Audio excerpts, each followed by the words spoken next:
तमाम दोस्तों की वीडियो को मैं भली करना चाहता हूँ। कतर संगत ग्रुप, कतर संगत, वो कतर संगत ग्रुप।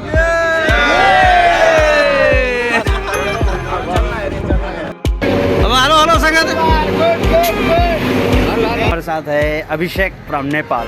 तो अभिषेक भाई, आपको कैसा लगा कतर? सबसे पहला मेरा सबका नमस्कार और अस्सलाम वालेकुम। और इधर कतार का सीन में आज हम 3 जगह पे घूम के आए हैं।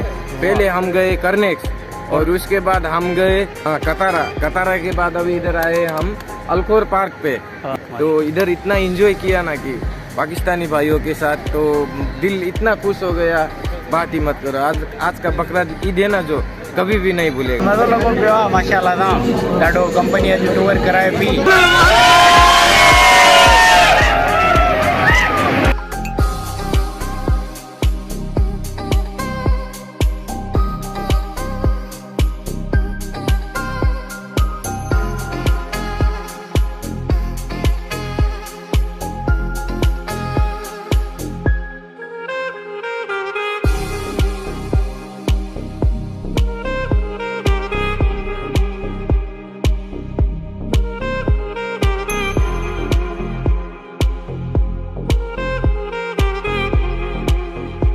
असां दोस्त आहे कामरान खान शेख साहब। न सुहिणा माण्हू सभु न हंज कंहिं कंहिं मंझि अचे बू ॿाहिरि जी, जीअं त तव्हां ॾिसी रहिया आहियो। असां हींअर मौजूदु आहियूं और कतर पार्क में। हिते तमामु बहितरीनु मज़ा आहिनि, तमामु जानवर, तमामु रांदीका, तमामु माहौल ज़बरदस्त लॻो पियो आहे। करे पाकिस्तान ऐं सिंधियुनि लाइ इहो मैसेज आहे, तव्हां महिनत कयो, सुठी पोज़ीशन ते पाण खे आणियो ऐं इनशाला तव्हांखे पंहिंजी मंज़िल मिली वेंदी। इंशाअल्लाह। जीए सिंध, जीए देश। जी सिंध, जी।